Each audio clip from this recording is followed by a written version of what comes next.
안녕하세요. 안녕하세요. 잘 지냈어요? 네. 오늘 어디 안 가셨네? 그럼요. 그 자리가 위험해요.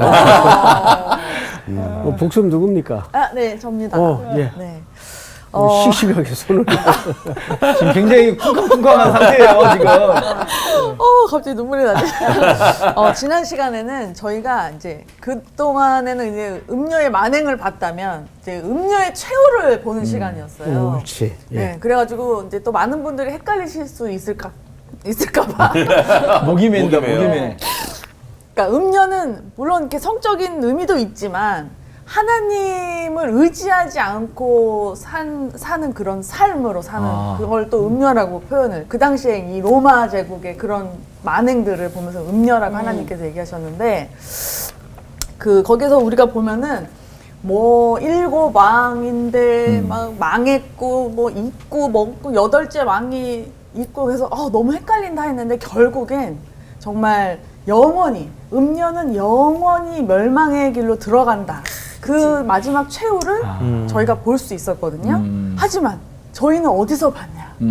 저희는 이 하나님과 함께 이 승리의 대열에서 봤어요. 그래서 저는 그 지난 시간에 보면서 처음에 되게 음료에 대해서 배울 때는 이렇게 두려움도 있고 좀 마음이 힘들었는데 지난 시간에는 오히려 정말 그 음료의 최후는 저렇구나. 하지만 우리는 삶 속에서 우리를 위해 열심히 항상 싸워주시는 하나님이 계셔서 어린 양이 있어서 외롭지 않고 또 구원의 이름으로 정말 하나님의 자녀됨으로 그 이름표를 당당히 정말 이렇게 내놓을 수 있는 시험지 이름 쓰는 것처럼 그렇죠. 네, 그런 걸 누릴 수 있음에 너무나 감사한 시간이었습니다. 잘한다. 이렇게 이제 복습도 참 여러 유형이 있는데 우리 향기 학생 같은 유형은 그 아주 자기가 은혜 받은 감각으로 풀어내니까 맞아요. 예, 내용이 어쨌든 아이가 은혜 받은 오늘 수업 요한계시록 55강 큰 성 바벨론의 최후. 자, 이제 오늘은 큰 성 바벨론. 이 바벨론이 아주 질기게 나와요. 그러게요. 근데 오늘은 이제 18장 전체에 걸쳐서 이 큰 성 바벨론의 최후 모습을 이제 마무리하면서 그리고 이제 19장으로 시간이 되면 넘어갈 것이고 시간이 안 되면 이제 18장으로만 맞춰질 텐데 빨리 바벨론 영역이 지나갔으면 좀 좋겠어요. 별로 이렇게 유쾌하지 않는 내용들이 자꾸 등장을 하니까 네. 자, 우선 1절서부터 8절까지 두 절씩 우리 광우 학생부터 한번 읽어볼까요? 네. 이 일 후에 다른 천사가 하늘에서 내려오는 것을 보니 큰 권세를 가졌는데 그의 영광으로 땅이 환하여지더라. 힘찬 음성으로 외쳐 이르되 무너졌도다 무너졌도다 큰 성 바벨론이여 귀신의 처소와 각종 더러운 영이 모이는 곳과 각종 더럽고 가증한 새들이 모이는 곳이 되었도다. 그 음행의 진노의 포도주로 말미암아 만국이 무너졌으며 또 땅의 왕들이 그와 더불어 음행하였으며 땅의 상인들도 그 사치의 세력으로 치부하였도다 하더라.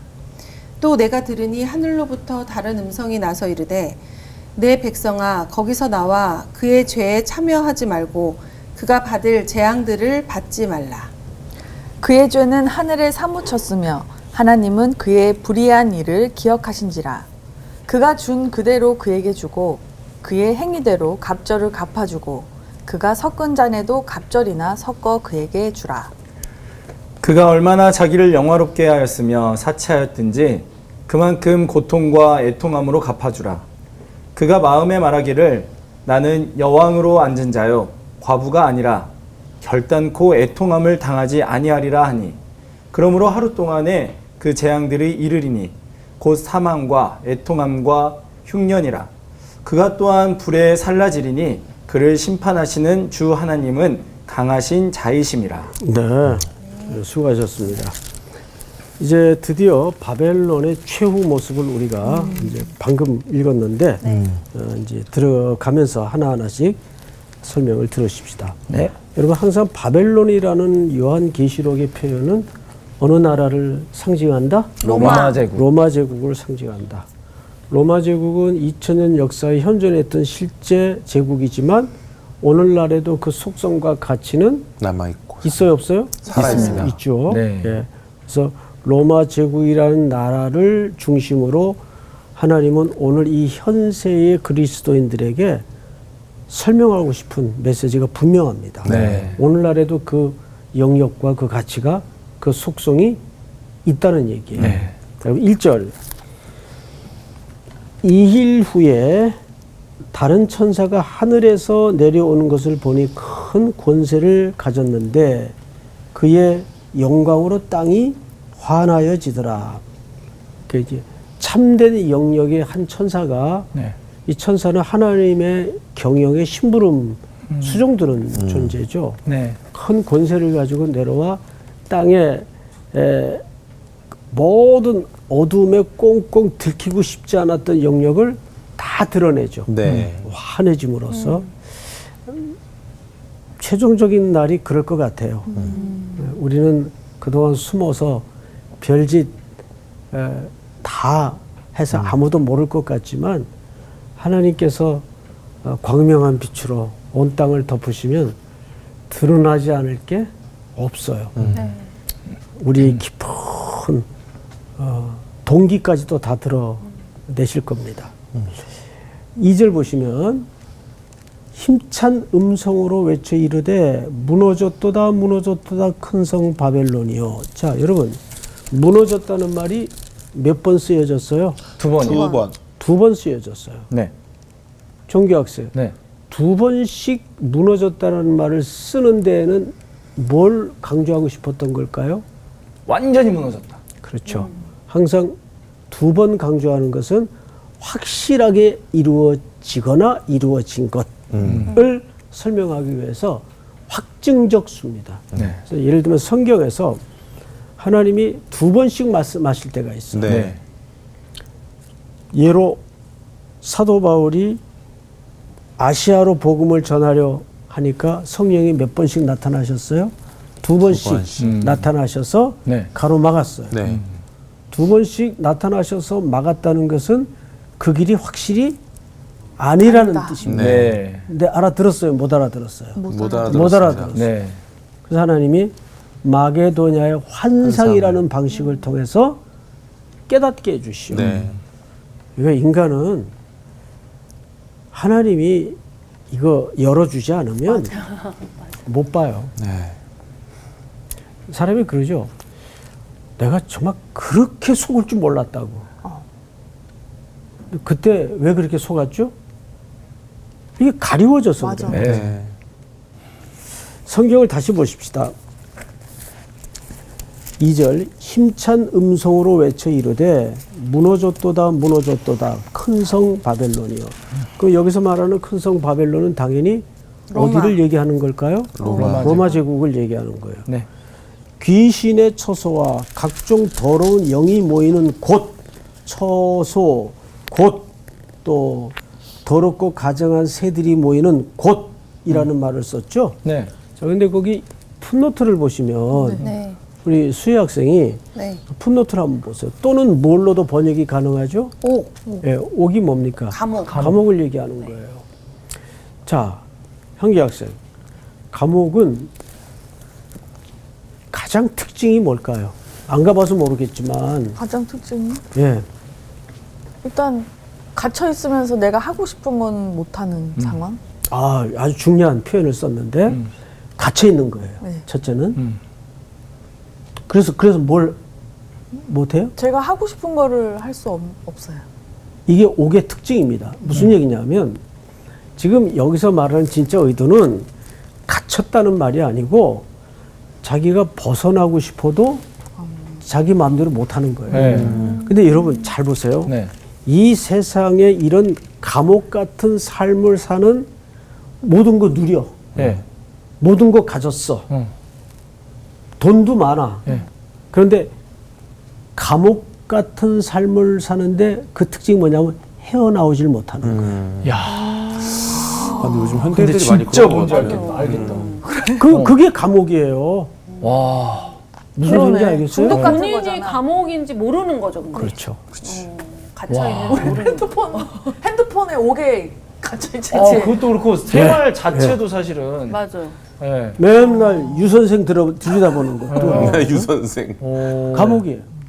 이 현대인들이 그 감옥에 갇혀 있는데 여러분 로마 제국하의 그 시대의 가치는 최고의 감옥이 뭔지 아세요? 사치.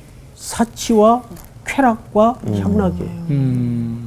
거기에 한번 주색잡기에 빠지면 네. 못 나오지. 못 나와요. 그래서 제가 지난 시간에 말씀을 드렸죠. 예. 로마 제국은 외부의 공격으로 무너진 제국이 아니고 내부의 붕괴로 무너진 제국. 예. 몇 가지 그 열거된 항목을 보면 첫째 꼽는 것이 황제의 무능력. 이 로마 제국의 가계도를 보면 근친상간을 워낙 많이 했기 때문에 네. 이상한 사람들이 많이 어머야. 대표적인 인물이 네로. 그 근친상간이 비일비재했어요. 예.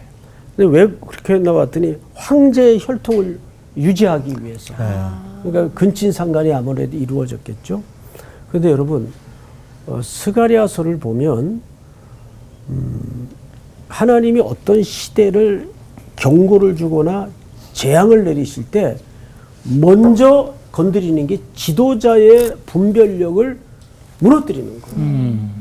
지도자의 눈을 흐리는 거예요. 네. 특별히 종교 지도자들. 이건 정치적인 발언이 아니에요. 여러분. 네. 성경에서 한 번도 예외 없었던 패턴이에요. 지도자의 눈을 흐려서 예. 그러면 수학생 지도자의 눈이 흐리면 자연이 따라오는 결과가 뭘까요? 분별력이 없어져. 네네.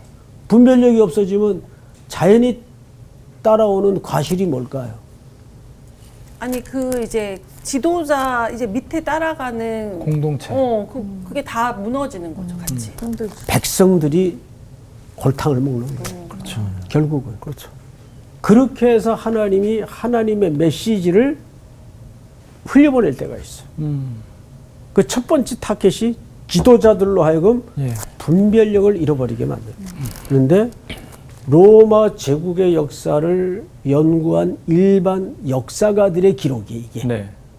황제의 무능력을 항상 1번으로 꼽아요. 두 번째가 뭐냐면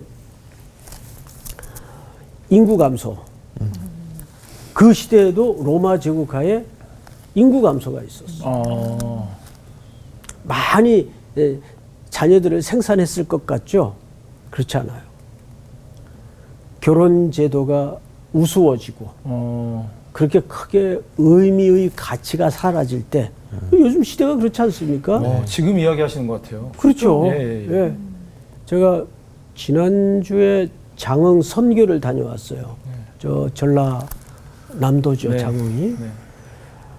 그 이제 목사님들 이제 세미나를 섬기면서 목사님들 얘기를 이렇게 저렇게 들어봤는데 목사님 여기 사람 숫자보다 소 숫자가 훨씬 많습니다. 그리고 뭐 1년에 아기 태어나는 울음소리를 듣는 거는 정말 하늘의 별 따기고 점점 인구가 줄어드는 거예요. 네. 그리고 도시로 몰려들다 보니까 예. 편중 현상이 일어나고 이거를 해결하기 위해서는 이제 지방 자치가 좀 더 건강하게 지방별로 특성화 있게 잘 발전이 돼야 되는데 우리나라는 영호남의 편차도 크고 그렇죠. 도농 간의 편차도 크고 이게 보통 심각한 문제가 아니에요. 그리고 세 번째로 내부 권력 투쟁. 로마 제국의 역사를 보면 원로들 간의 그 암투가 영화로도 만들어질 정도로 브루터스 너마저도 네. 유명한 얘기가 있죠. 그게 뭐 실제 그런 말을 했는지 안 했는지 모르겠지만 그만큼 권력 암투가 굉장히 심했어요. 내부 분열. 그다음에 중요한 게 종교의 변화. 종교의 변화. 네. 그러면서 서서히 기독교의 물결이 들어오면서 네. 그들이 붙들고 있었던 그래서 힘으로 찍어 눌러서 세상을 고유하게 평화롭게 팍스로 말하자. 네. 로마의 평화. 네.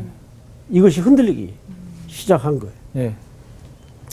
그리고 또 하나가 이제 이게 결정적인데 죄악, 부정부패, 성적인 타락, 쾌락주의.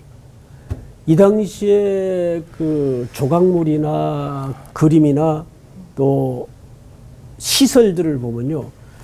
이야, 이런 고대 시대에 이 정도로 인간이 타락을 할 수 있었을까? 요즘 기준에서도 경악을 금치 못하는 시설물과 내용들이 끔찍한 죄악들이 많아요. 예. 그래서 정확하게 여러분 로마서 1장에 보면 1장을 한번 28절을 한번 다 열어보세요. 로마서. 거기 이런 믿겨지지 않는 내용들이 소개되는데 26절부터 읽읍시다. 로마서. 자, 정규 학생이 한번 읽어볼까요?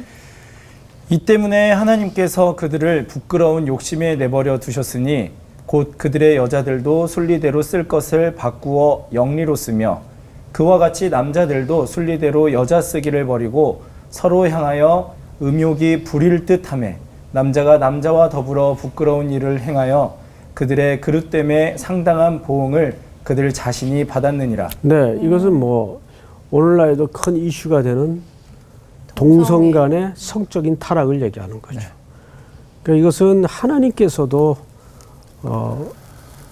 끔찍하게 금하는 행위들을 벌써 2000년 전에 이런 동성 간의 죄악들이 너무너무 인류를 파괴하는 그런 핵심의 죄로 들어와 있었고 28절서부터 우리 한기 학생이 한번 읽어보세요. 또한 그들이 마음에 하나님 두기를 싫어하며 하나님께서 그들을 그 상실한 마음대로 내버려 두사 합당하지 못한 일을 하게 하셨으니 네. 이게 제일 무서운 재앙이 그냥 버려두는 거예요. 이걸 보통 우리가 신학적인 표현으로 유기, 버려두는 거예요. 그냥 알아서 해라. 그냥 마음대로 살아라. 이게 뭐 가장 슬픈 거죠, 사실. 29절 계속해서. 곧 모든 불의, 추악, 탐욕, 악의가 가득한 자요, 시기, 살인, 분쟁, 사기, 악독이 가득한 자요, 수근수근하는 자요, 비방하는 자요, 하나님께서 미워하시는 자요, 능욕하는 자요, 교만한 자요, 자랑하는 자요, 악을 도모하는 자요, 부모를 거역하는 자요, 우매한 자요, 배약하는 자요, 무정한 자요, 무자비한 자라. 그들이 이 같은 일을 행하는 자는 사형에 해당한다고 하나님께서 정하심을 알고도 자기들만 행할 뿐 아니라 또한 그런 일을 행하는 자들을 옳다 하느니라. 네. 그런 일을 행하는 자들을 옳다 하는 것도 하나님이 싫어하셨어요. 그러니까 이런 지금까지 쭉 26절부터 열거된 사항들을 하나님이 뭘로 규정했습니까? 사형에 해당한다고 규정하셨어요. 그런데 이런 짓이 벌어지고 사회적 분위기로 자리 잡았는데도 하나님이 그 시대를 벌하기 위해서 이걸 끝내기 위해서 그냥 망하도록 두신 거예요. 내어버려 두신 거예요. 상실한 마음대로 그 유기했다 그 말이에요. 하나님께서. 얼마나 슬픈 역사입니까? 그러니까 로마는 내부적으로 무너짐, 큰 성 바벨론은 내부적으로 무너짐. 그래서 우리가 여기에서 시대의 답을 찾아야 돼요. 우리나라도 마찬가지예요. 실제 적이 밖으로부터 있는 게 아니에요. 우리 안에서 골마 터지고 있는 것들을 봐야 됩니다. 특히 교회, 한국의 교회. 교회가 과연 선지자적 기능이 작동하고 있는가? 이것부터. 자, 성경을 다시 요한계시록으로 돌아가서 보시면 몇 절을 보시냐면 3절을 다시 보세요. 그 음행의 진노의 포도주로 말미암아 만국이 무너졌으며, 음행의 진노의 포도주라는 말, 포도주는 마시면 어떻게 되죠? 취해요. 그러니까 이 사람들이 무너진 거는 뭔가 취해서 무너진 거예요. 방금 말씀드린 것처럼 깨닫지 못하고 예. 이게 자기가 감옥에 지금 들어가 있는데 예. 그 스스로 못 헤어 나오는 거예요. 그 현대인들이 다 지금 이런 보이지 않는 사슬에 묶여 있어요. 아니 예배 시간에도 주식을 들여다보고 있어요. 맞아, 진짜. 많아요, 여러분. 네. 주식 자체를 나쁘다고 그러는 게 아니라 이게 못 벗어나는 거예요. 그 감옥이 그게 뭐 감옥이 꼭 철창 안에 들어가 앉았는 것만 감옥이 아니에요. 우리 삶이 지금 거대한 어둠의 권세의 사슬에 묶여서 감옥화돼 가는데도 몰라요. 현대인들이. 어떻게 하면 좋아요? 3절을 전체가 한번 다시 읽어볼까요? 시작. 그 음행의 진노의 포도주로 말미암아 만국이 무너졌으며 또 땅의 왕들이 그와 더불어 음행하였으며 땅의 상인들도 그 사치의 세력으로 치부하였도다 하더라. 자, 이 대목은 좀 설명이 필요합니다. 땅의 왕. 예? 그 다음에 두 번째로 나오는 땅의 상인. 땅의 상인들. 그렇죠. 상인들의 공통점을 뭐라고 설명했어요? 사치의 세력? 그렇죠. 네. 자, 지난 시간에 이어서 이 사치는 로마 제국하에 세상에 무엇의 지표라고 말씀을 드렸어요. 힘, 권력. 권력. 그렇죠. 얼마나 사치스러우냐가 그 시대의 권력의 지표예요. 그러니까 내가 이 정도 권력자다라는 걸 드러내기 위해서는 더 어떻게 해야 될까? 사치스. 사치가 자꾸 상승작용을 일으키다 보니까 네. 절제가 사라지고 과소비에 그러니 이 모든 내용들을 누가 감당해야 될까요? 백성들이 다 감당하는 거예요. 그러니까 과도한 세금. 그래서 로마 제국의 붕괴의 또 하나의 여러 요건이 있지만 과도한 세금이에요. 이 권력자들의 사치를 충족시키기 위해서 안 그래도 죽겠는 백성들에게 과도한 세금을 물려서 자기의 권력을 더 치장하는 거죠. 이게 하나의 거대한 메커니즘, 이 시대에. 자, 그런데 문제는 여기 상인이에요. 그럼 이 상인들은 주로 이 권력에 붙어 있는 상인들이에요. 거대한 조합, 길드라 그러죠. 네. 조합에 들어가서 이들이 매매하는 모든 상인의 끈앞으로는 정부의 권력과 맞물려 있기 때문에 그 가치관에 놀아날 수밖에 없는 겁니다. 그 질서와 그 철학을 동의하지 않으면 저 권력이 빌붙어서 그렇죠. 저 장사를 할 수가 없죠. 네. 먹고 살 수가 없죠. 맞습니다. 성경을 다시 보십시다. 네. 3절 끝에 보면 땅의 상인들도 그 사치의 세력으로 뭐하였도다? 치부하였도다. 그러니까 권력에 빌붙어서 사치를 증진시킴으로써 거기서 자기 떼돈을 버는 거예요. 항상. 그래서 저는 우리 그리스도인들이 비즈니스를 할 때도 좀 기독교 윤리성을 가져야 된다고 봐요. 어쨌든 벌어서 선교원금하면 되지 뭐. 아니요. 하나님은 목적도 중요하지만 수단도 목적 못지않게 중요하게 생각합니다. 맞습니다. 뭐 예를 들어서 크리스찬들이 광고할 수 없는 물품들을 광고가 들어올 때 네. 고민을 많이 해요. 네. 그래서 끊어내야죠.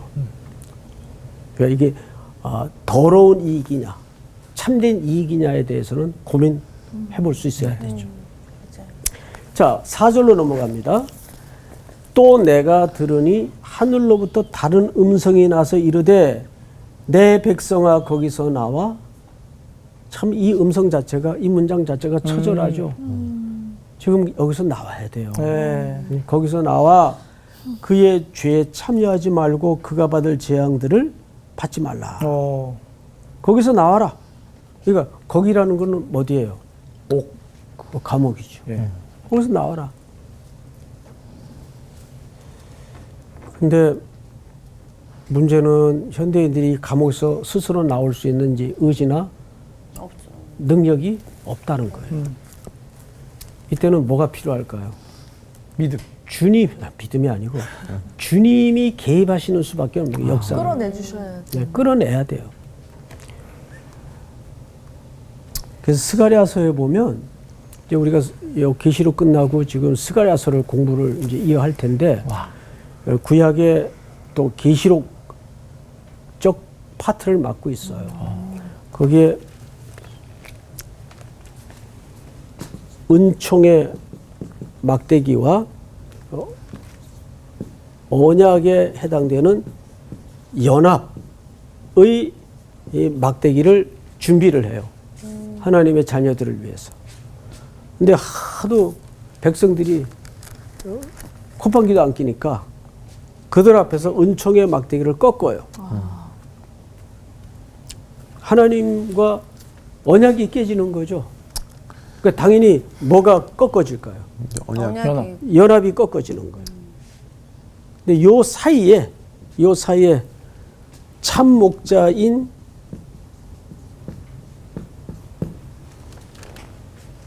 스가랴로 대변되는 참 목자를 못 알아보고 자 네가 나 삭스 주든지 안 주든지 알아서 해라. 이제 정리하려고. 그러니까 옳다구나 하고 요 백성들이 은 30냥의 값을 쳐줘 버려요. 30냥 먹고 떨어져라. 그래서 그거를 받을 수 없어서 토기장 밭에 던지라 그러죠. 걔네는 뭐 기본이 30, 예수님 팔 때도 30년 아니었어요. 바로 마태복음 27장에 가롯 유다. 가롯은 이름이 아니에요. 네. 지역을 얘기하는 거지. 유다가 스승의 등에 칼을 꽂을 때 매긴 값이 은 30냥이에요. 이게 신약에서 그대로 성취가 됩니다. 그러니까 이 은 30냥이라는 것은 인간의 배반의 함량이에요. 그리고 나서 연합의 막대기가 꺾어집니다. 무슨 뜻인지 아세요? 절망스러운 인간의 불순종 사이에 누가 죽으셔야 해결이 된다는 얘기입니까? 예수님이 어린 양이신 예수님이 죽어야만 이 문제는 해결이 된다는 얘기예요. 그러니까 그런 것 같아요. 우리도 신앙생활 하면서 참 내 자신을 향해 느끼는 거지만 내가 회개할 수가 없더라고요. 내가 의지적으로 회개하는 거는 한계가 있어요. 정말 성령님의 강권적인 역사를 통해서 나를 자복시키고 내 눈을 열어주시고 귀를 뚫어주셔서 나를 끌어내셔야 우리가 회개가 되는 거지. 내가 내 의지로 우리는 다시 말하지만은 회개할 의지도 없고 능력도 일단 없어요. 그래서 하나님의 은혜가 개입되지 않으면 회개가 일어나지 않습니다. 네. 오늘 성경을 잘 보세요. 4절.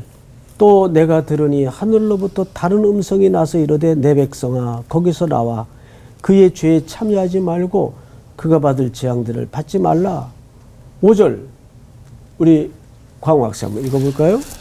그의 죄는 하늘에 사무쳤으며 하나님은 그의 불의한 일을 기억하신지라. 그가 준 그대로 그에게 주고 그의 행위대로 갑절을 갚아주고 그가 섞은 잔에도 갑절이나 섞어 그에게 주라. 그가 얼마나 자기를 영화롭게 하였으며 사치하였든지 그만큼 고통과 애통함으로 갚아주라. 그가 마음에 말하기를 나는 여왕으로 앉은 자요 과부가 아니라 결탄코 애통함을 당하지 아니하리라 하니 그러므로 하루 동안에 그 재앙들이 이르리니 곧 사망과 애통함과 흉년이라. 그가 또한 불에 살라지리니 그를 심판하시는 주 하나님은 강하신 자이심이라. 네, 잘 읽으셨어요. 자, 여러분 이게 무슨 얘기인지 아십니까? 이 땅에 그 옥에서 빠져나오지 못하고 살았던 사람들의 삶의 질서를 얘기합니다. 그러니까 이들은 첫째 자고하고 그 사치의 세력을 로마의 권력을 얘기하는데 어떻게 살았어요? 더 빼앗아 더 모으고 더 쌓고 이게 세상의 질서예요. 세상의 원리예요. 크기, 규모, 세력, 쾌락 여기에서 못 헤어나오고 있는 거예요. 네. 그리고 자고하죠. 나는 과부가 아니다. 자, 몇 절을 보시냐면 7절을 보세요. 네. 그가 얼마나 자기를 영화롭게 하였으며 사치하였든지 그만큼 고통과 애통함으로 갚아주라. 그가 마음에 말하기를 나는 여왕으로 앉은 자요 과부가 아니라 결단코 애통함을 당하지 아니하리라 하니 무슨 소리야? 내가 이렇게 대단한 자리에 앉아 있는데 네. 내가 어떻게 그런 일을 겪고 그런 날은 내 인생에 오지 않아. 감히 누가 나를 버래? 그런 거죠. 내가 왕인데. 그러니까 여러분 이렇게 이제 권력 가진 사람들 또 좀 지체 높은 양반들 가만히 앉아서 뭐 많이 만나봤겠죠. 저도 보면은 좀 좋게는 4차원에 있는 사람들 같고 나쁘게는 과대망상증 환자들 같아요. 네. 맞아요. 말하는 내용을 들어보면 거기에는 흙도 안 묻어 있고 땀도 배어 있지 않고 딴색의 사람들 같아요. 그러니까 항상 그 부엉 떠가지고 이 밑바닥에 소리는 전혀 귀 기울이지 않고 자기들 생각에만 매몰되어 있는 그런 사람들이. 근데 보통 지도자들이 그게 제일 위험하거든요. 네. 백성들의 삶과 괴리에 대표적인 인물이 누구냐면 엘리 제사장이에요. 엘리 제사장이 가슴에 슬픔을 가득 안고 평생을 살아냈던 가련한 한 여인의 통곡의 기도를 보고 야단쳤잖아요. 네. 술취행. 얘, 너 이게 왜 낯설했냐? 취해 있냐?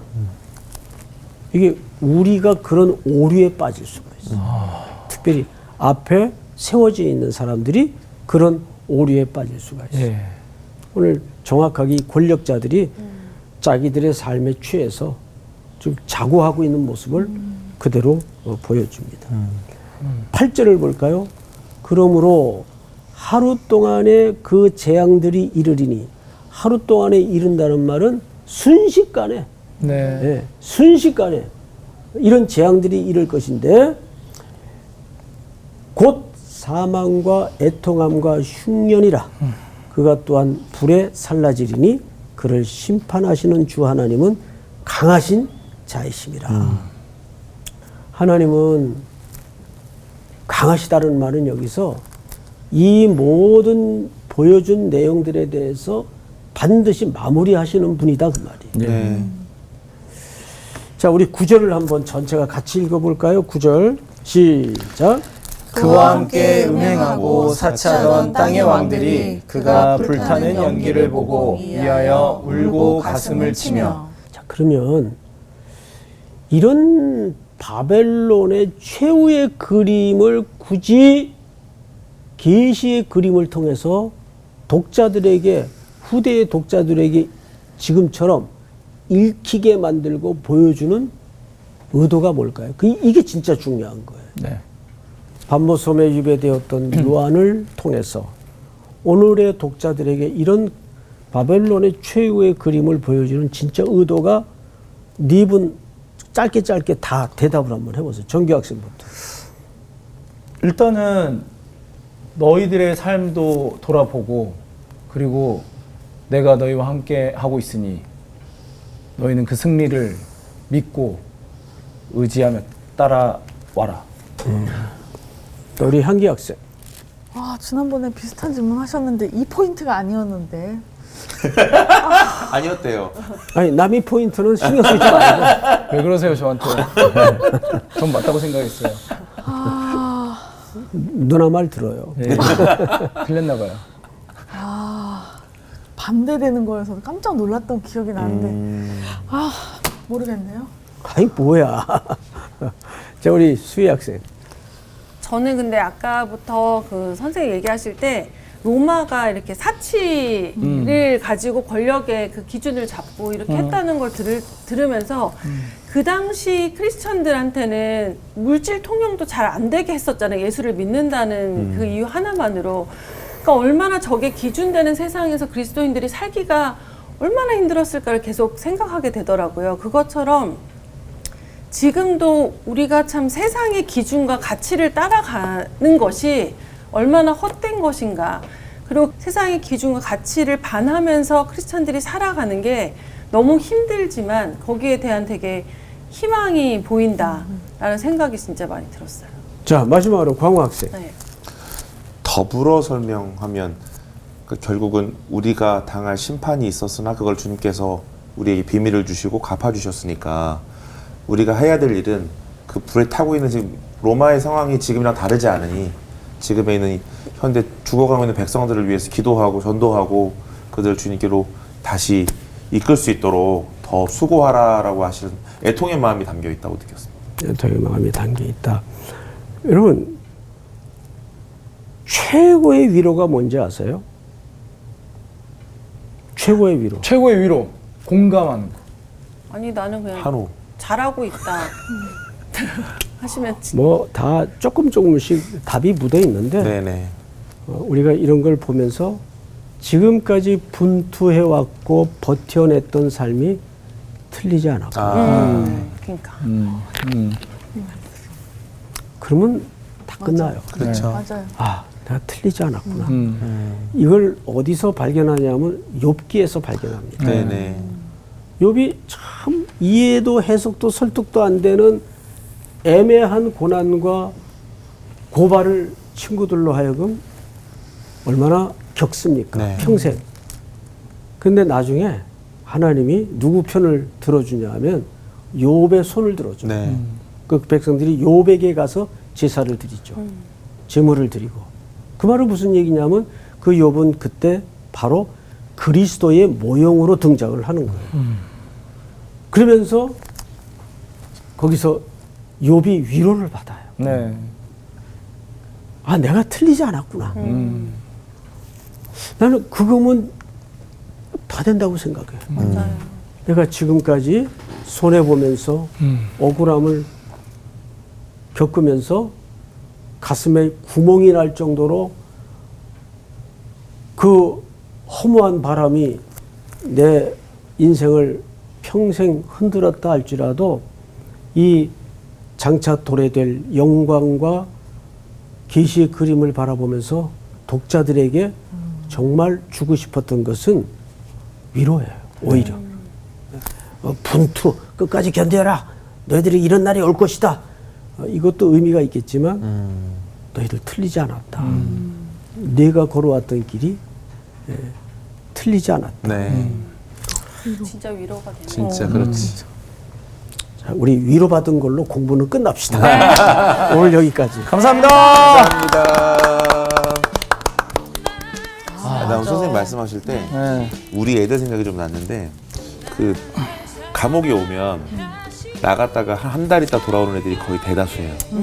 그러니까 여기서 회복되어지는 것도 있다가도 밖에 나가면 다시 또 감옥으로 오는 상황들을 계속 만나게 되는 일들이 많은데, 그러니까 정말 그 친구들한테 필요한 게 다른 어떤 여타 사회적 보장이 아니라 예수를 분명하게 전하지 않으면 그들의 심령과 삶을 계속 감옥 가운데 갈 수밖에 없다라고 하는 게 우리 인생과 너무 닮아 있다고 느꼈고, 아, 다시 돌아간다는 게 얼마나 무서운 일인가. 아, 그런 근데 생각이 애들 같은 경우는 죄를 짓고 감옥에 가면은 내가 죄를 지어서 여기 왔구나를 알잖아요. 근데 맞아. 사실은 그게 문화 속에서 생활 속에서 우리가 음악 감옥 속에 갇혀 있는 거는 내가 사실은 맞아, 몰라. 감옥에 있는지를 모르는 게 너무 무서운 거예요. 그리고 때로는 그 감옥 안이 엄청 편하고 맞아. 편리하고 아, 맞아. 그게 좋다고 느끼니까 때로는 여기를 안 나가려고 생각할 맞아. 수도 있어. 맞아, 맞아. 여기 감옥에서 나가면 오히려 불편하지 않을까?